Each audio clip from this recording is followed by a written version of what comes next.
Friends, welcome to Rohini creations. ఈరోజు మనం చెప్పుకునే టాపిక్ ఏంటో తెలుసా అండి? సంపదలు నశించుటకు కారణాలు ఏంటి అనేది తెలుసుకుందామండి. మనం ఎంత సంపాదించినా కానీ అస్సలు నిలవట్లేదు, ఎందుకు ఏంటి అని అనుకుంటూ ఉంటాం కదండి.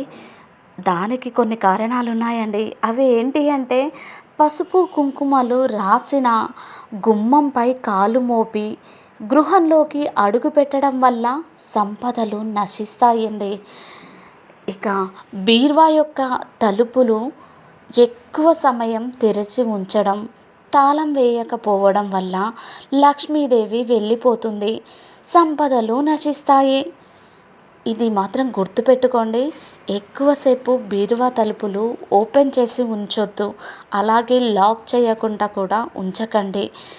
ఇక మాసిన విడిచిన బట్టలు బీరువాలో భద్రపరిచి ఉంచుట వలన సంపదలు తగ్గుముఖం పడతాయి. మీరు అనుకుంటారు కదండి, ఎవరైనా మాసిన బట్టలు విడిచిన బట్టలు బీరువాలో పెట్టుకుంటారా అని. ఒక్కసారి గుర్తు చేసుకోండి. మన పట్టు చీరలు ఉంటాయి కదండి, ఎప్పుడు మాత్రం డ్రై వాష్కి ప్రతిసారి ఇవ్వం కదా. ఈసారి ఒక 2-3 టైమ్స్ అయినా కట్టుకున్నాక డ్రై క్లీనింగ్కి ఇస్తాం కదా. అలా అంటే అవి విడిచిన బట్టలే కదండి, మాసిన బట్టలే కదా. అర్థం చేసుకోండి, మీకే అర్థమవుతుంది.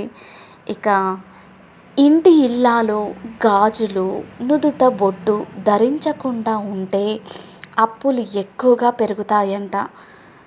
అలా చేయకండి.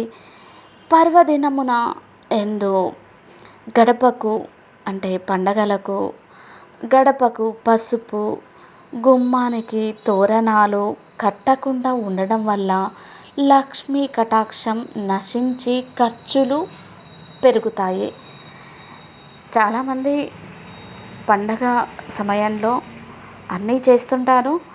గుమ్మానికి తోరణాలు కట్టడం కొంతమంది కట్టరండి. అందుకోసమే చెప్తున్నాను, అర్థం చేసుకోండి. కాలి చెప్పులను ఇంట్లో ఉంచిన సింహద్వారమునకు ఎదురుగా విడిచిన సంపద నశించిపోతుందండి. డైరెక్ట్గా గుమ్మం ముందే కొంతమంది విప్పుతూ ఉంటారు. అలా విప్పకండి.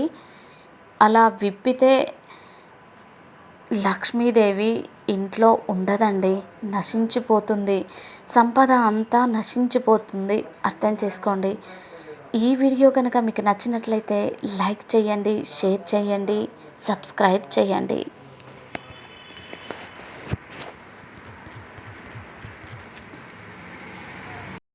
Thank you for watching.